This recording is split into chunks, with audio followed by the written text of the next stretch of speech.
साहब बीजेपी के प्रवक्ता और डॉक्टर वेद प्रकाश श्वास रोग विशेषज्ञ हैं, केजीएमयू के मेरे साथ जुड़ रहे हैं। स्वागत है आप सभी का। डॉक्टर सौरभ चौधरी, सबसे पहले तो मैं आपसे बात कर लेना चाहूंगा, समझ लेना चाहूंगा कि 18 मई से जो अभी अभी खबर आई है, थोड़ी देर पहले पीएम ने डॉक्टरों के साथ मीटिंग के बाद ये तय कर दिया है कि सबको टीका लगेगा। 18 साल के ऊपर से के सभी लोगों को टीका 1 मई से लगेगा। ये कितनी बड़ी खबर है, इससे कितनी बड़ी राहत मिलेगी इस तूफान के बीच? नमस्कार। आपके श्रोताओं को सबसे पहले मेरा नमस्कार। और ये बहुत ही अच्छा डिसीजन लिया गया है गवर्नमेंट ऑफ इंडिया द्वारा, क्योंकि बहुत सारे ऐसे लोग थे जो कि टीका लगवाना चाह रहे थे 18 इयर्स एंड अबव, लेकिन बीच में कुछ टीके की शॉर्टेज भी थी और कुछ ऐसे रूल्स भी थे कि 45 से 60 के बीच वाले लोग ही जो है टीकाकरण के लिए सामने आ पा रहे थे। तो इससे एक बहुत बूस्ट मिलेगा वैक्सीनेशन ड्राइव को, और जो हालात बन रहे हैं, केसेस इतने ज्यादा बढ़ गए हैं, तो उनको कंटेन करने के लिए दूसरा और कोई तरीका नहीं है वैक्सीनेशन के अलावा। तो मेरे ख्याल से बहुत ही महत्वपूर्ण कदम ये जो है भारत सरकार द्वारा लिया गया है, जो कि बहुत जरूरी भी था। बहुत जरूरी था। डॉक्टर वेद प्रकाश श्वास रोग विशेषज्ञ भी मेरे साथ जुड़ गए हैं केजीएमयू से। डॉक्टर वेद प्रकाश, आपका भी बहुत बहुत स्वागत है। ये 18 साल से ऊपर को सबको टीका लगेगा, ये बहुत अच्छा फैसला है, डॉक्टर सौरभ बता रहे हैं। जाहिर है आप भी इसमें सहमति जताएंगे, मगर आपसे मैं ये भी समझना चाहूंगा कि यूपी में क्या नौबत है। आज बड़ी खबर आई, हाई कोर्ट ने कह दिया कि 5 शहरों में लॉकडाउन लगा दीजिए। सरकार ने कहा है कि फिलहाल इसकी जरूरत नहीं है, हम कंट्रोल में हैं और हम सख्ती और बरतेंगे, लेकिन लॉकडाउन की नौबत नहीं है। बतौर डॉक्टर आप क्या कह रहे हैं? अजय जी, देखिए, ये जो फैसला है वो हाई कोर्ट और सरकार के बीच का है, उस पर मैं कोई ज़्यादा कमेंट नहीं करना चाहूँगा। लेकिन इतना ज़रूर कहूँगा कि जो ये कदम है इसमें कि 18 साल से ऊपर जो सभी को वैक्सीनेशन के लिए कहा है माननीय प्रधानमंत्री जी ने, ये बहुत अपेक्षित और बहुत ही स्वागत योग्य कदम है।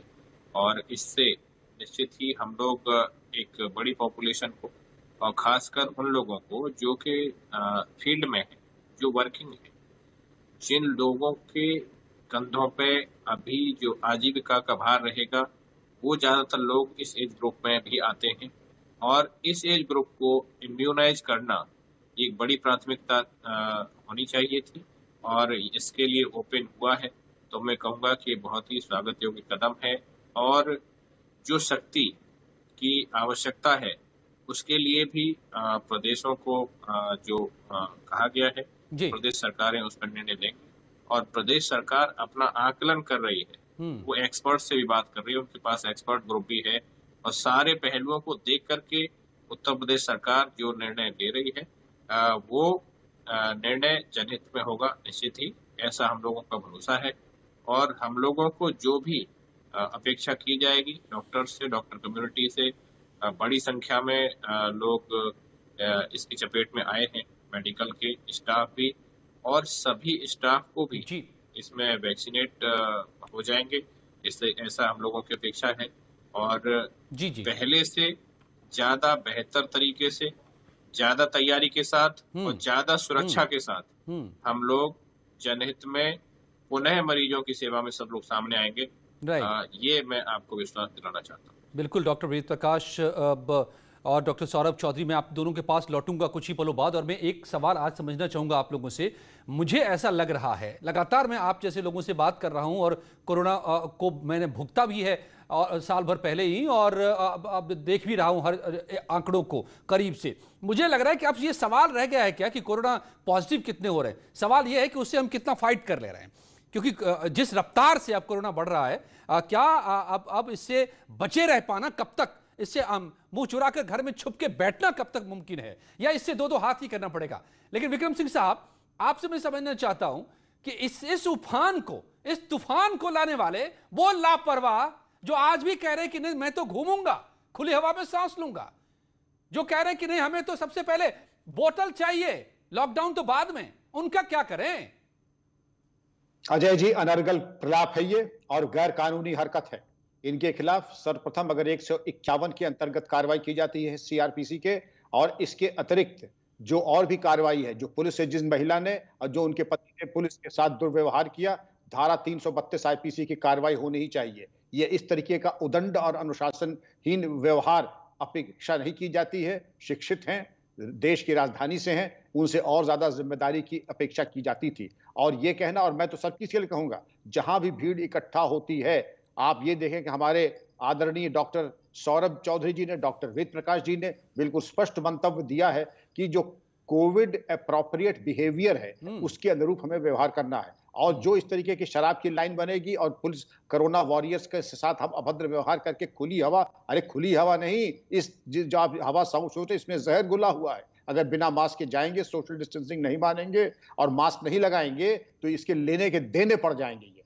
इसलिए ये जरूरी है कि आपको जो नॉर्म्स है कोविड अप्रोप्रिएट बिहेवियर, उसका सुनिश्चित करें अपने लिए, अपने लव्ड वंस के लिए, अपने परिवार के लिए और समाज के लिए भी। और इसको मैं चाहूंगा कि कोरोना वॉरियर्स इसको पूरी कठोरता के साथ लागू करें।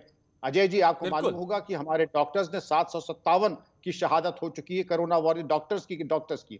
पुलिस की बात करें तो 1800 पुलिसकर्मी शहीद हो चुके हैं। और इसके बाद और कौन सी आप कुर्बानी चाहते हैं हमारे कोरोना वॉरियर से?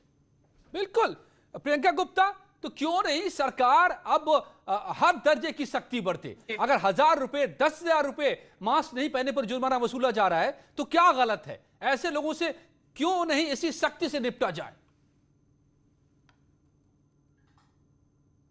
बिल्कुल सही कह रहे हैं कि आप, जुर्माना होना चाहिए और ये समय है जिस समय हमें अपनी सुरक्षा खुद ही करनी पड़ेगी, क्योंकि सरकार आज हमारे जो मेडिकल फैसिलिटीज है वो देने में पूरी तरह से असमर्थ है।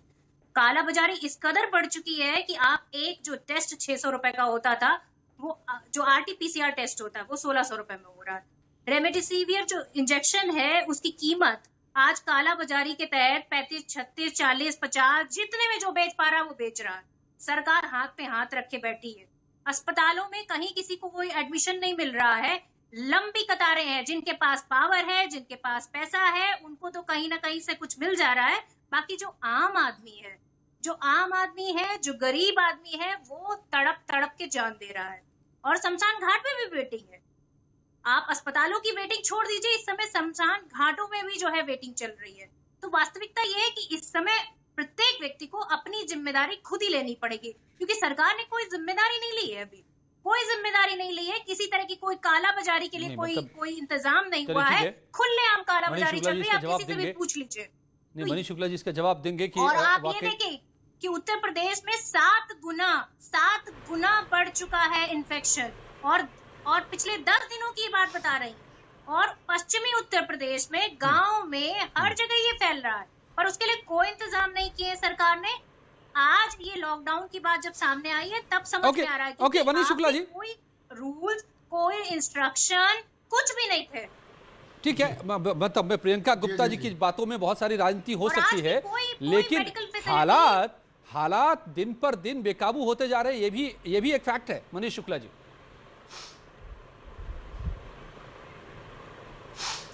देखिए अजय जी, आज उत्तर प्रदेश में करीब 28